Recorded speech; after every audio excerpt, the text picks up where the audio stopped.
6 మాసాల నుంచి కనిపించినప్పుడల్లా నువ్వు ఎప్పుడు వస్తున్నావు శంకుస్థాపన చేద్దాం, ఎప్పుడు వస్తున్నావు శంకుస్థాపన చేద్దామని. చివరికి ఆ గడి వచ్చింది. ఈరోజు శంకుస్థాపన చేసిన 130 కోట్ల రూపాయలతోటి మెడికల్ కళాశాల శంకుస్థాపన చేసి వచ్చి కూర్చునే వరకు మళ్ళీ అంటున్నాడు పక్కకు 150 సీట్లు మాకు 100 సీట్లా అని చెప్పేసి.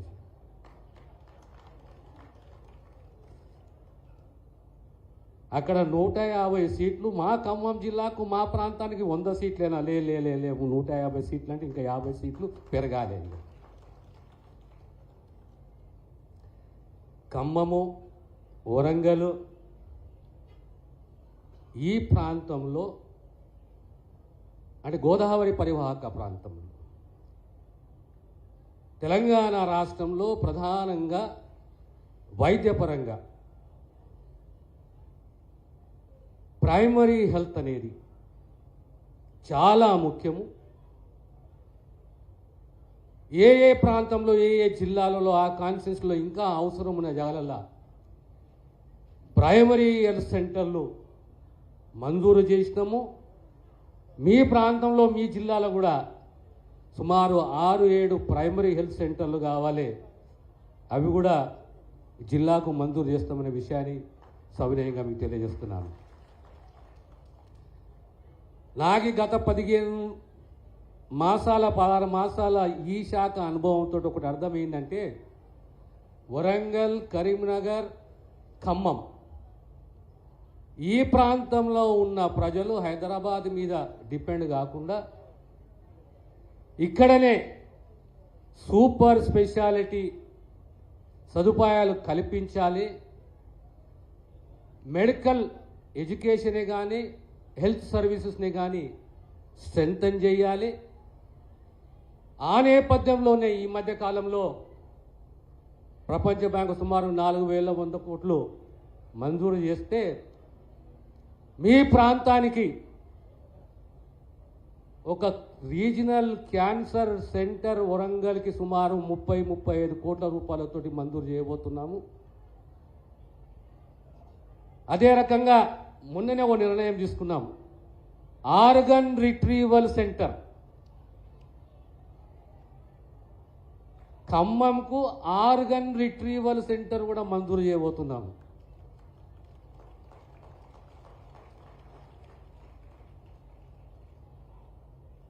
ఈ ప్రాంతానికి ఎన్సిడి అంటే మనకు కనిపించని జబ్బులు, నాన్ కమ్యూనికబుల్ డిజీజెస్,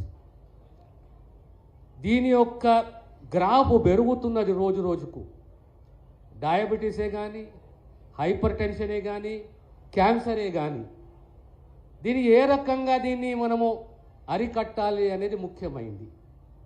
అందుకోసమే రీజనల్ క్యాన్సర్ సెంటర్సు, ప్రతి జిల్లాకు mobile cancer units, screening units, దాంతో సహా వాస్కులర్ యాక్సెస్ సెంటర్స్. అంటే చాలామందికి ఇది అర్థం కాదు. వాస్కులర్ యాక్సెస్ సెంటర్స్ అంటే డయాలసిస్ మీద డిపెండ్ ఉన్న పేషెంట్లు హైదరాబాద్ పోయి వాస్కులర్ ఎక్కించుకొని వస్తారు. హైదరాబాద్ దాకా వచ్చే అవసరం లేదు. వరంగల్ ఈ ఖమ్మం ప్రాంతంలోనే ఒక వాస్కులర్ యాక్సెస్ సెంటర్ ఉండాలని చెప్పి ప్రభుత్వం నిర్ణయం తీసుకున్నది.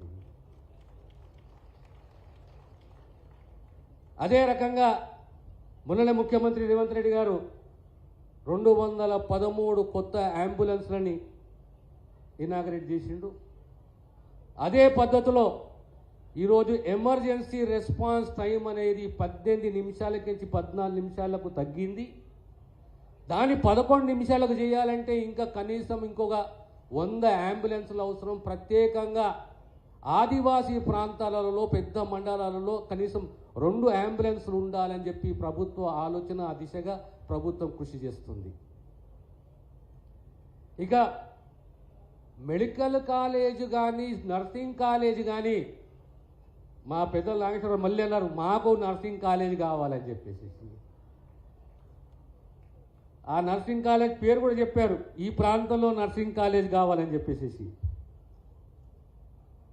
అది వందనము కొందమూర ఆ ప్రాంతంలో మాకు నర్సింగ్ కాలేజ్ కావాలని చెప్పి పెద్దలు ఆర్థిక మంత్రి ఇక్కడ ఉన్నారు, స్థానిక ఎమ్మెల్యే గారు ఇక్కడ, మంత్రి గారు ఇక్కడ ఉన్నారు,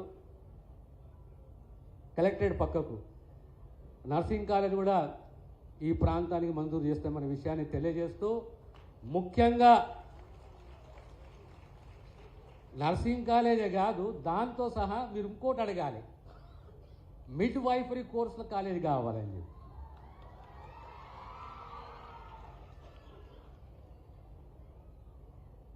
అవునా కాదా?